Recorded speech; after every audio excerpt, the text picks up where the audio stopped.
are, what we are, and why we are, and help people to know about us and to help tell the story about the NCAC. And so we're always talking with our board members about, oh, hook us up, if you've got any groups that we can talk to. We love to talk to anybody and everybody.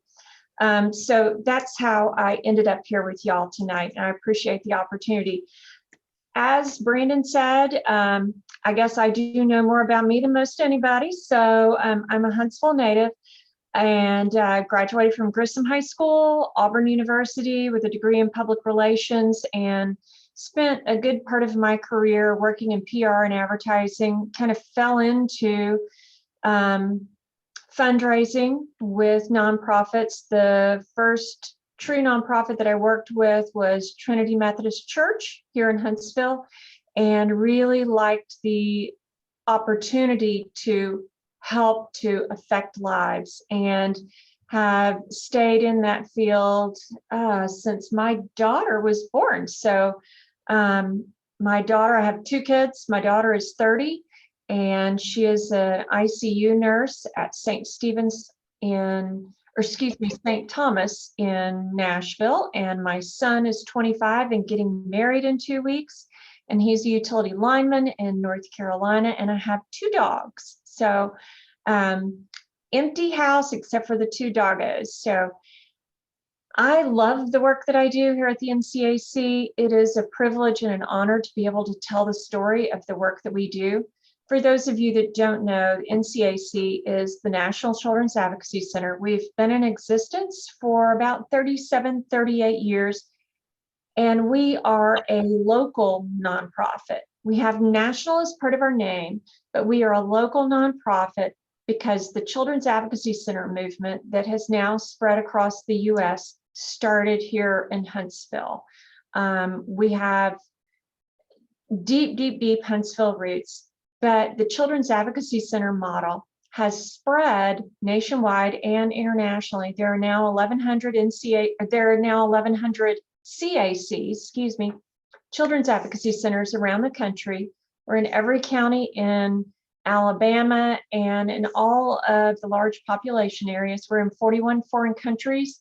We do not oversee any of those other CACs, but we are the benchmark by which they were established, and we are the model upon which they were built.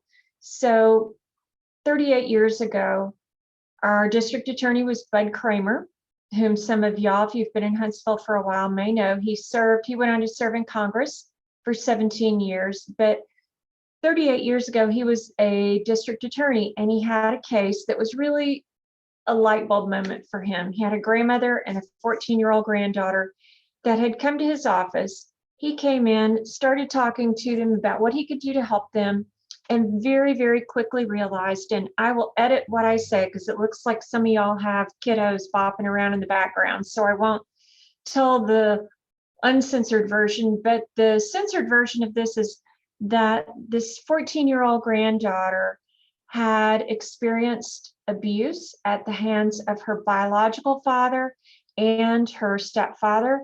And when the family reported to law enforcement, medical professionals, family physician, DHR, crisis services, when they talked to all of the people, including the district attorney, about what was going on with this one little girl, this child had had to retell and relive her story so many times that this grandmother said, if we knew now how this was going to affect my granddaughter, we never would have told. We would have just kept it private. We would have handled it and dealt with it, within our family, because this child had been re-traumatized so many times by having to relive her experience that she had decided she just wasn't going to talk anymore. She was no longer speaking. And it really affected Bud Kramer. He realized this grandmother was right. Our children are our most precious commodity, and we have to ensure their safety and their well-being. And so he said, all right, we've got to do something different. We've got to do better by our kids. And he put together a committee of local Huntsville people, and they looked around nationally and realized that nobody else was doing anything very different from what was going on here in Huntsville. And so they established the multidisciplinary team. The multidisciplinary team is the core of the Children's Advocacy Center movement. That multidisciplinary team consists of all of the people that have a piece of the puzzle of a case of child abuse. We deal with not only child sexual abuse, but child physical abuse and exposure to extreme trauma, which has now bled over into the field of neglect, which we know very, very little about as a profession, but we know it is an epidemic and has been exacerbated even more by the opioid epidemic. But all of the people that have a piece of the puzzle of a case of abuse, instead of working in silos, instead of working independently, they now, as a part of the multidisciplinary team, were working as a part of a team. They worked together, the child and the family. When there was a disclosure or a suspicion of abuse, the child and the family would come to one family-friendly location, and the child would tell their story one time and one time only. Our forensic interview suites are set up with, it looks like a very family-friendly version of the interview rooms that you might see on like CSI or Law and Order. We don't have the one-way mirrors, but we do have closed circuit TVs, and our forensic interviews are where that child has the opportunity to tell their story for the first time and to be believed. And from that point forward, they receive medical services. They will, if needed, receive mental health services, and the family will receive those resources that they may need. Our family advocates will work with the families. And, I always describe it such as, if I were to bring one of my kids in to the Children's Advocacy Center for services, I wouldn't know how to navigate the whole system. And so our family advocates help those families know what to expect. And they also provide resources to families that might be in need. Every day we get families in, and child abuse doesn't know zip codes. It doesn't know demographics. It doesn't know school zones. It happens in every segment of our society. People ask us, well, what does your client base look like in general? Our client base, our kids that we have in services, they look exactly like our community's population. It is exactly the same. It looks like all of us do. So with that, we have people that have great insurance and people that don't have any insurance. We don't have the ability to take money. We don't take copays. We don't take any form of payment. Every single piece of services that we provide to people is provided free of charge. And that's because on one of the toughest days of your life, you don't want to have to figure out, how am I going to afford this therapy? How am I going to afford this medical exam? How am I going to afford? So all of this is provided free of charge to alleviate that burden on people. And it's regardless of ability to pay.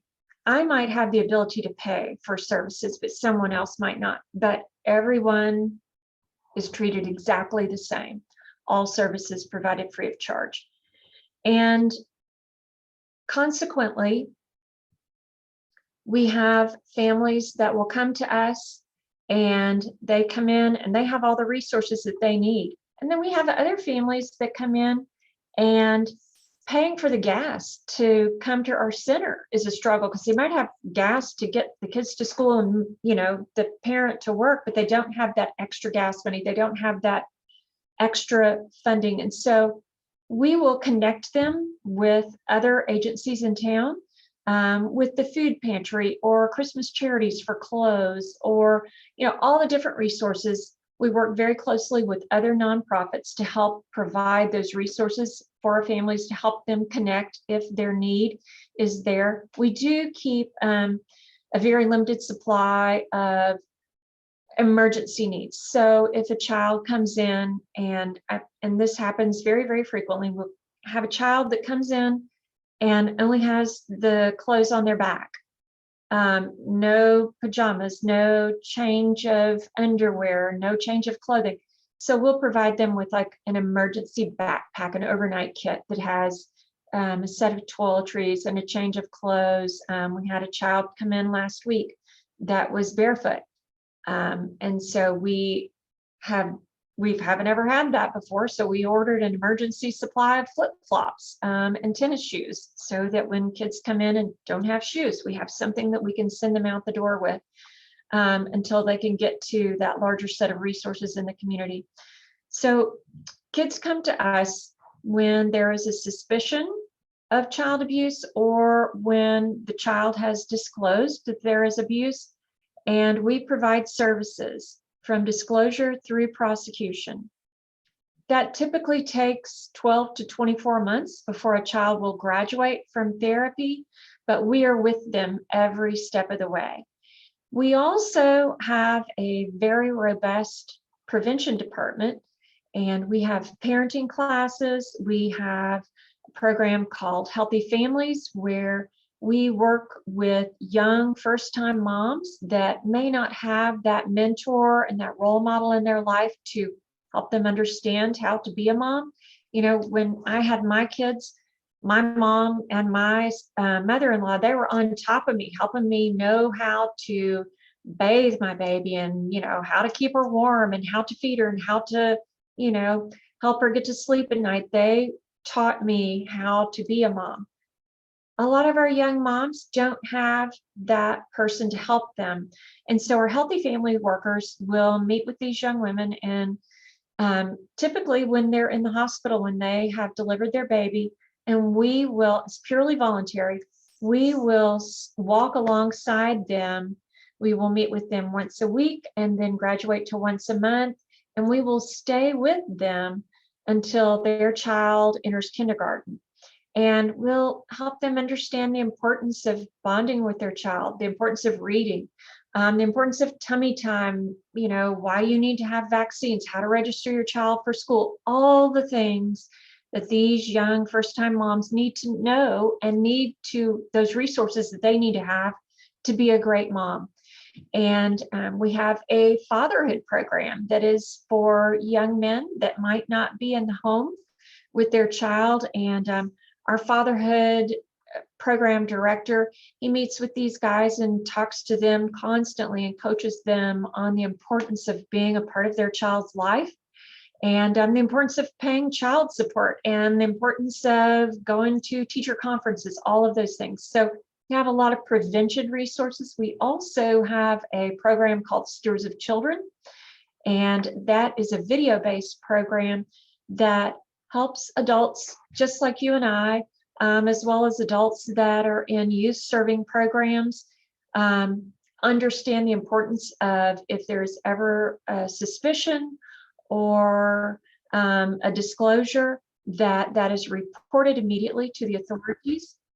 And so our Stewards of Children program is a really great program. It helps people understand so much of the side of the fact that a lot of times kids will feel ashamed. They will be embarrassed. They don't want to tell because it might be a family member that is abusing them, and they don't want to get that family member in trouble. They don't want to cause problems within their family.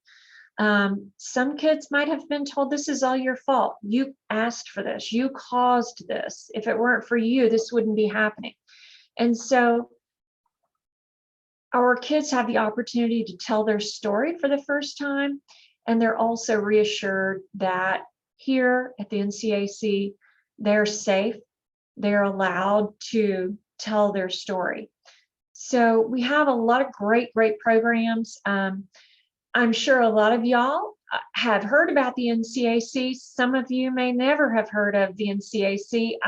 When I first started working here 7 years ago, I really had no idea what happened here. And I thought, well, this is great that we have this flagship program here in Huntsville, but this kind of stuff doesn't happen in Huntsville, Alabama. It happens here in Huntsville, Alabama, in every neighborhood, in every zip code. and tough stuff affects all of us. And we're here to help the children of our community overcome that abuse, to make sure that this is not a scarlet letter for them, that this is not the defining point of their life, that there is happiness and healing and hope at the end of the day. And we help them go on to understand that this is part of the fabric of their life, but it doesn't define them. So we have a lot of great programs, a lot of really, really wonderful resources. I could go on and tell stories and talk all day long about all that we do, and I'm happy to answer any questions. If anybody has any questions, just turn on your microphone and ask away. I'm happy to answer whatever I can. I told Brandon I could, talk for days about the mission of the NCAC. I am very passionate about what we do here and the importance of getting the word out in our community. April is Child Abuse Prevention Month, and hopefully you've seen some of the little blue pinwheel gardens around town. Child abuse thrives in a secret, silent environment. You know that one, don't tell. This is our secret. If you tell, something bad is going to happen to someone in your family. So most of the time kids are coached and manipulated into not telling. But we've got to make this a part of our common language. When I was young, we didn't talk about breast cancer because we didn't talk about cancer a whole lot, and we certainly didn't say the word breast. Now, every October, we're wearing pink, and the NFL is wearing pink gloves and pink socks, and breast cancer is a part of our common language. It is not a taboo subject. We've got to do the same thing with child abuse. Child sexual abuse 38 years ago, statistics tell us that 1 in 4 girls was abused before the age of 18. 1 in 4 girls and 1 in 7 boys. Since the advent of the Children's Advocacy Center movement over the last 38 years, I can tell you that what we're doing nationwide has revolutionized the way that we as a country deal with child sexual abuse. We have reduced the incidence of abuse by more than 50%. More than 50%. Now statistics tell us it's 1 in 10 girls and 1 in 10 boys that are abused before the age of 18. The internet, social media has brought into view a whole nother specter of issues that we have not seen before, and especially the last 2 years with the pandemic. Internet crimes against children has gone through the roof. 1 in 5 children before the age of 18 will be sexually solicited online.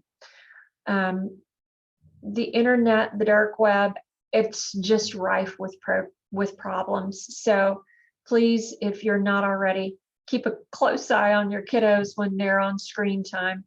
I have said many times, I'm so glad that, my kids didn't have access to that as much as kids do today, because it's a pretty terrifying place. We have approximately 180 kids that are with us at any given time in active services. We get an average of 2 to 3 new cases a day here in Huntsville, Alabama. 2 to 3 new cases a day. Only 20% of children who are abused ever tell anybody. Only 20%. So think about that. If we have 2 to 3 new cases a day, if we talked about it, if this was a part of our common language, if every child who was abused was brave enough and empowered to tell what happened, we'd have 10 new cases a day in this community. And our community is growing. We've got to talk about this, because once children do come to us, that's when the hope starts.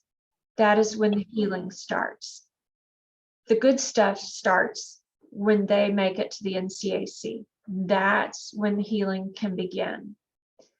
We've got to talk about this. We've got to move past this is a really uncomfortable topic. There's a lot of uncomfortable topics. I'm sure a lot of y'all as foster and adoptive parents know exactly what I'm talking about. There's a lot of tough topics out there, and we're tackling them as parents all day, every day. This is a really difficult one as well. But I hope you're talking with your kiddos about that and helping them understand that it's okay to tell a trusted adult what's going on if they have something that they need to talk about. It's almost 6:30. And Brandon, I can go on talking all night if you want me to. I can tell you stories about some of the cases that we've had. I can talk a little more in detail about any of the programs that we have. I can talk statistics all night if you like.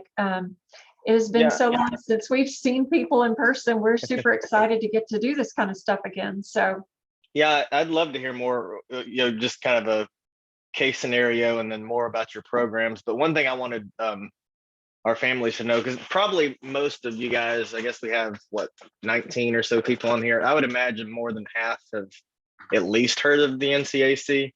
I know I've heard about them for years, but we've been foster parents for 7 years, but only 2 years ago is when we actually had a kid that came to us that had to go in for an FI, a forensic interview, and go through that. So that was all new to us.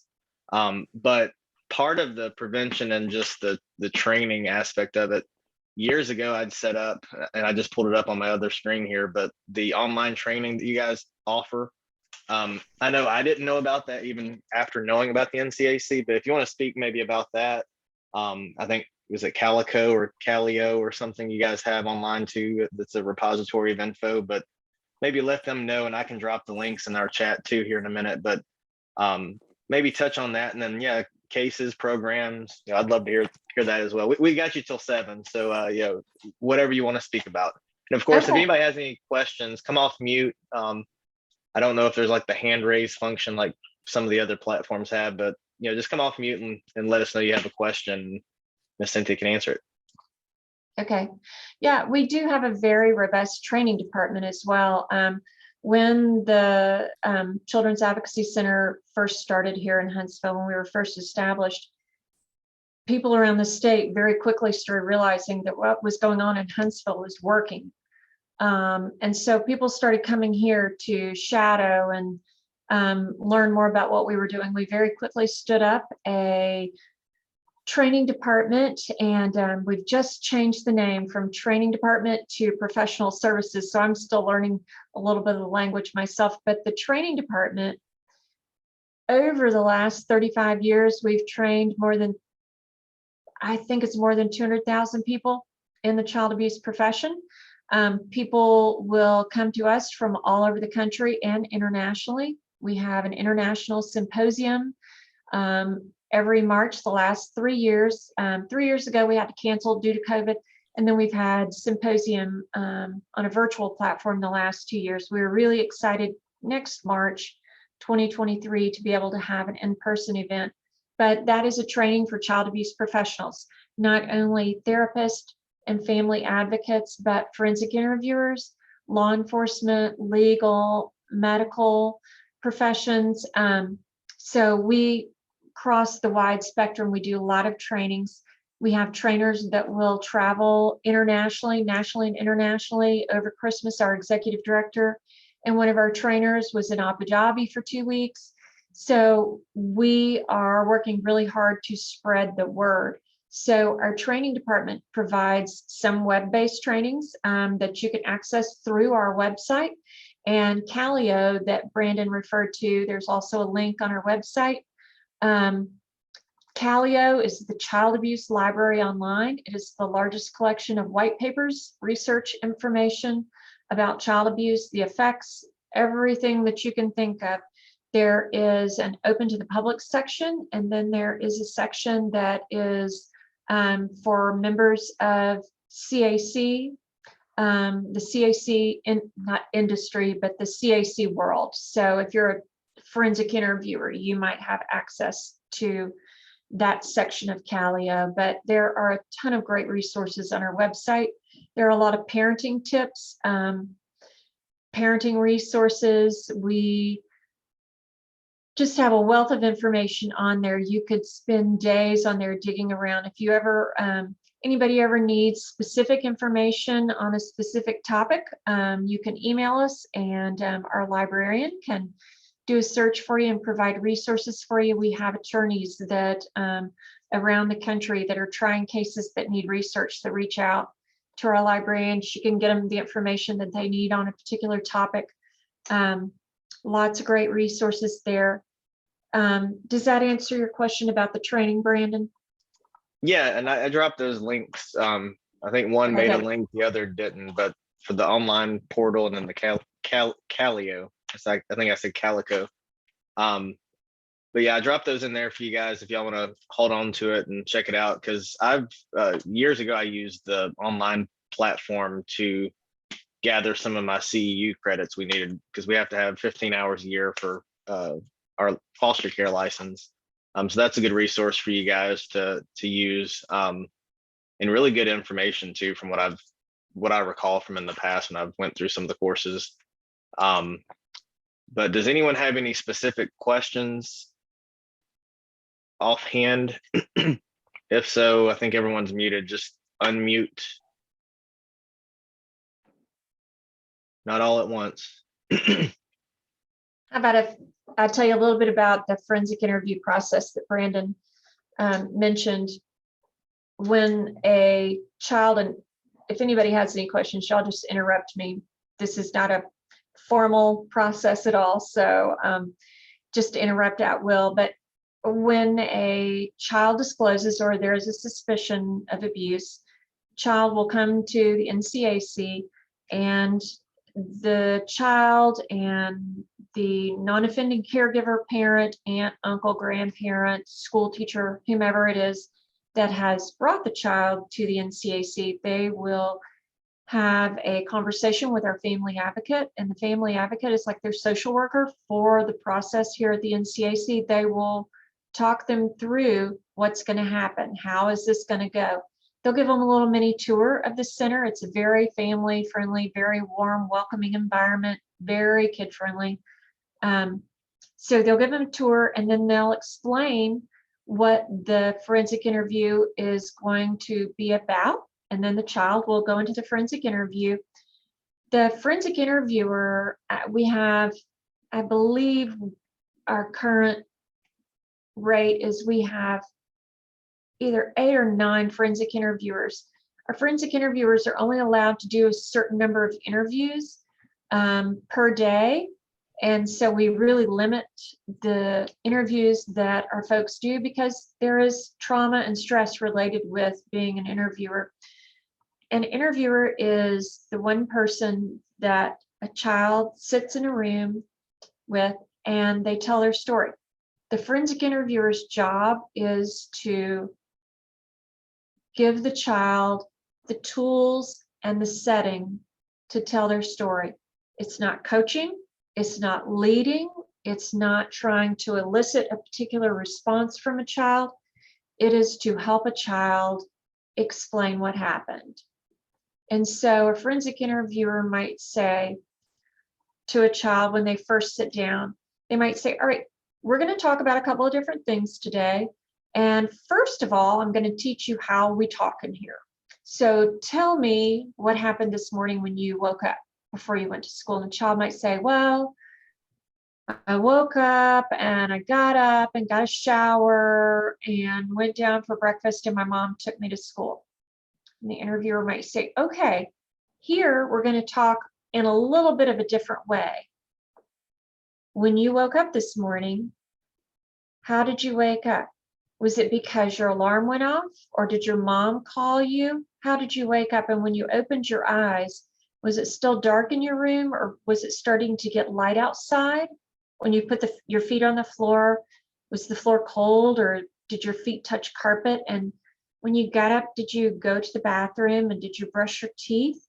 And when you went to the bathroom, did you flush? And did you get dressed? What did you put on when you went downstairs to eat breakfast? And when you sat down at the breakfast table, what did your mom say to you? So teaching the child to speak in a very detailed way. And they don't say, tell me what Uncle John did to hurt you. They say, let's talk about what happened. They might ask questions for more detail for something that a child has said. During the forensic interview, in the room next door, watching on closed circuit TV, is law enforcement, mental health professional, medical professional, DHR, crisis services. All of those people that need a piece of the child abuse puzzle or case are in the room next door watching and listening. And the forensic interviewer will step out of the interview room every now and then to check in with the people next door and say, hey, is there, does anybody have any additional questions or information that they might need? Good example of this is a couple of months ago, we had a child come in and disclose abuse. And she said that it was a family member. She was at his house and he had taken her in the bathroom and had turned around, and she was telling her story. And she said, we went in the bathroom and he shut the door and he locked the door. And the interviewer, a little later, the interviewer went next door, and the cop watching said, I need a little bit more information about the lock that she referenced. He didn't ask, tell me about, was there a lock on the door? She had already disclosed that there was a lock on the door. And he said, I want to know, can you see if she'll draw a picture of the lock? And this child drew a picture of a little lock, kind of like the little slide bolt. I haven't seen a whole lot of them lately, but like a little slide bolt that's up at the top of the door. Well, hey, why would there be one of those inside the bathroom? So this child finished telling their story. She drew a picture of the lock. And when law enforcement went over to his family member's home to talk to him about possibly coming in for an interview, one of the law enforcement officers said, hey, can I pop in your restroom right quick? Went in the restroom, closed the door, and looked up, and lo and behold, there's the lock on the door that this child had drawn. How would that child have known otherwise? So little details like that often make or break the case. One of the things that we get a couple of questions just about every time we do tours. And for anybody that's interested, we do tours of our campus. And it really is very, very enlightening and helps to put everything into perspective. But one of the questions we get a lot is, well, don't kids lie? Of course they do, particularly teenage girls. And the lie that they pretty typically tell is, no, nothing happened. Because 9 times out of 10, this is somebody that this child knows and loves. 92% of the people that are abusing our children are someone that they know. Only 8% of the time is it the creepy guy on the corner or the guy in the white van or, whomever, somebody snatching a kid off the streets. 9 times out of 10 is somebody that our kids know and love, somebody that has access to them on a real regular basis. These kids are a lot of times hesitant to tell because they don't want something bad to happen to their father. They just, or their whomever is abusing them, they just want the abuse to stop. They just want it to stop. So a lot of times they say, no, nothing happened. Forensic interview is also excellent in cases like, had a 2nd grader came in for a forensic interview. She came in, her teacher actually brought her from school. Mom met the teacher and this little girl here. This little girl arrived at school, and that morning she had come to school, hair was really disheveled, and she had on kind of grungy, dirty clothes that didn't match real well. And she was kind of grumpy. And finally the teacher said, hey, honey, what? You're not your usual self. You haven't finished your worksheet and you're behind. What's going on? You feel okay today? And this little girl said, my mom's boyfriend got in my bed and messed with me this morning. Of course, teachers' light bulbs go off. They go straight to the counselor.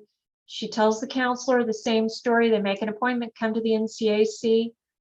And this little girl sat down in the interview room with a forensic interviewer and said the same thing. And exactly what she said had happened.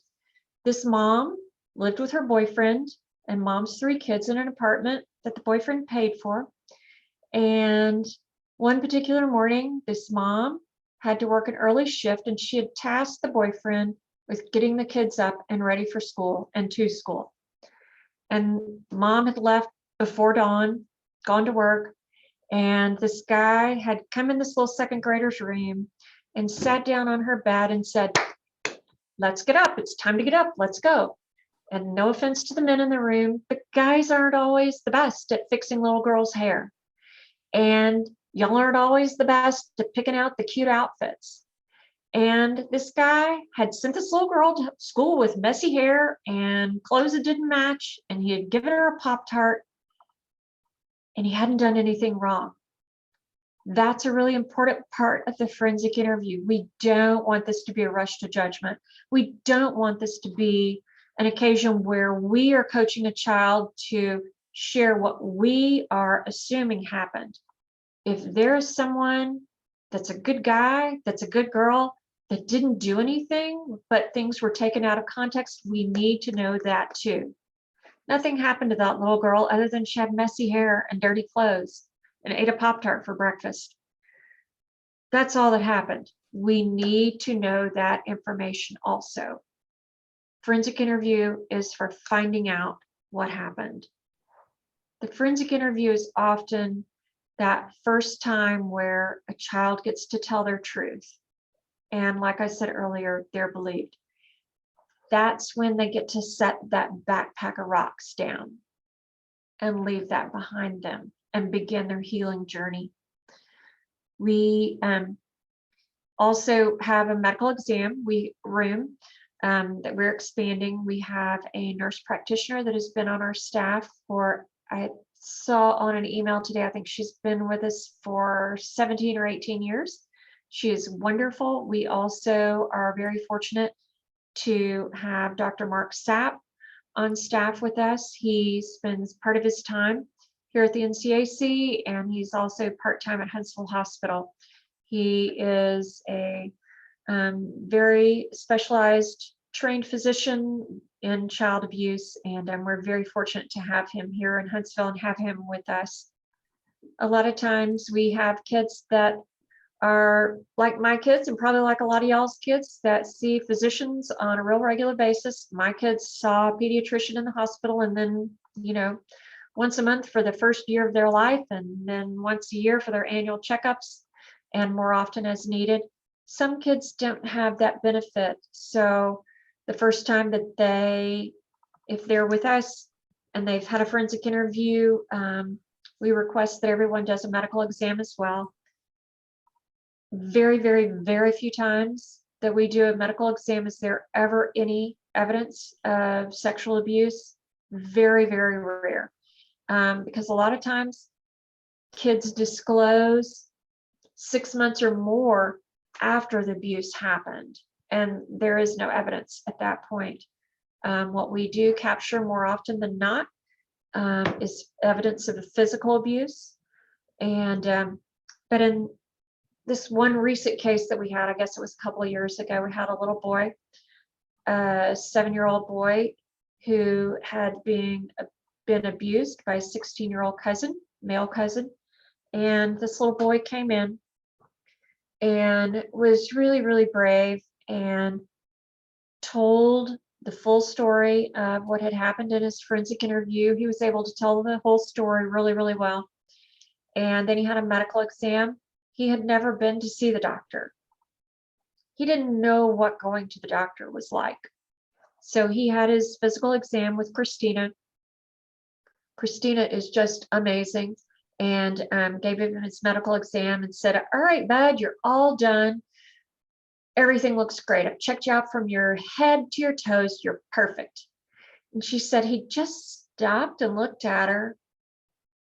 And finally he said, "Are you sure?" And she said, "But I'm positive. Everything is perfect. You don't even have an ear infection. You're perfect." And he said, "You mean I'm not pregnant?" In his mind, what had happened to him meant that you're having a baby.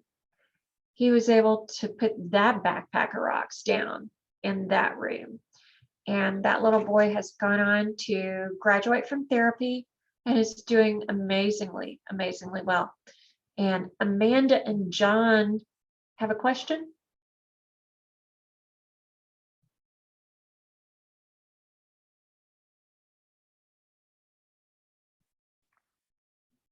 Maybe not. There it is. Yeah, I there you finally go. found it. It just something that I still struggle to process. One of our foster child exposed some details that warning may be a bit graphic, but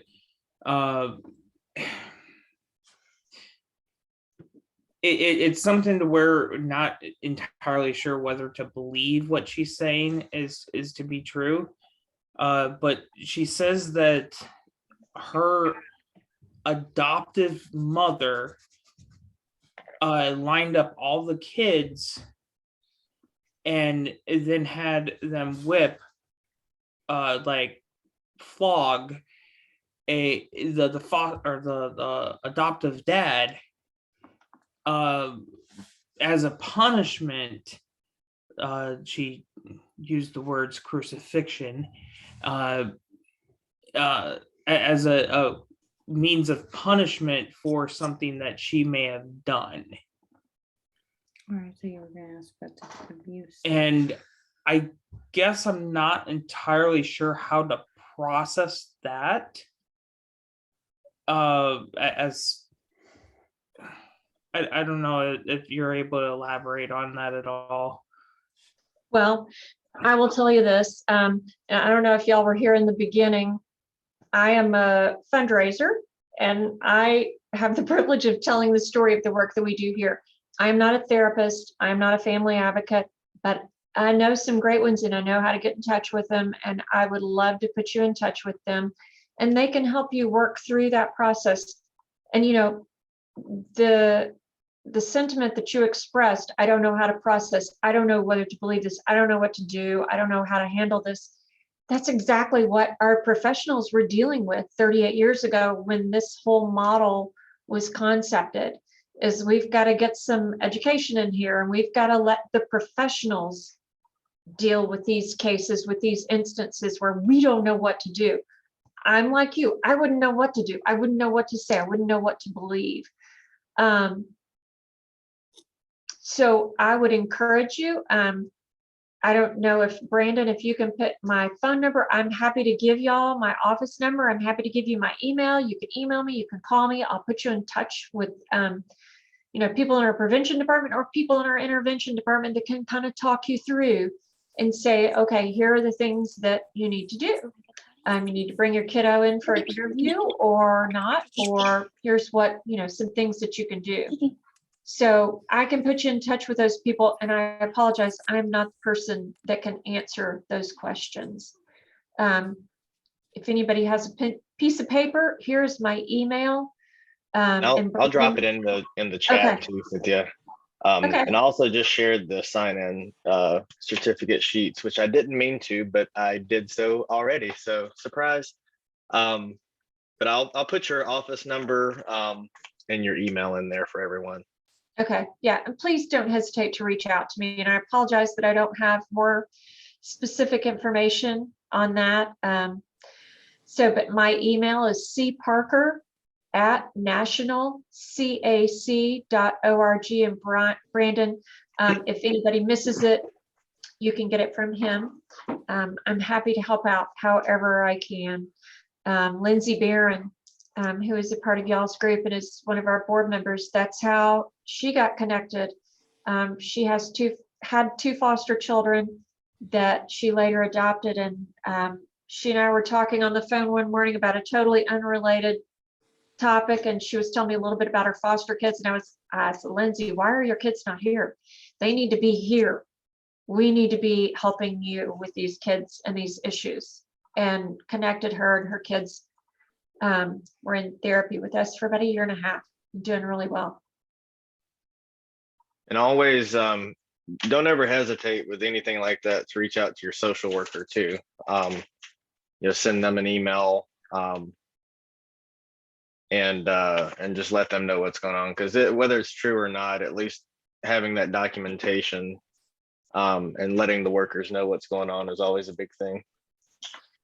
Yeah, and I will add to this, and this is not a comment on DHR at all, but a lot of times, like for example, Lindsay Barron, when she had her 2 foster children, she asked her social worker about the NCAC, and this case was the first case that this social worker had, and she had no idea who we were.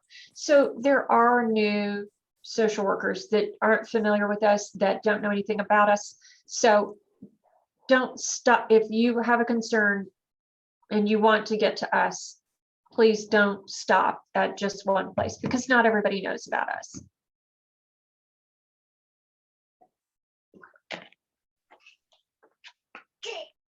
I apologize. My allergies are getting the best of me, and the more I talk, the drier my throat gets and the more I get stopped up. You and me both. Does anyone else have any questions?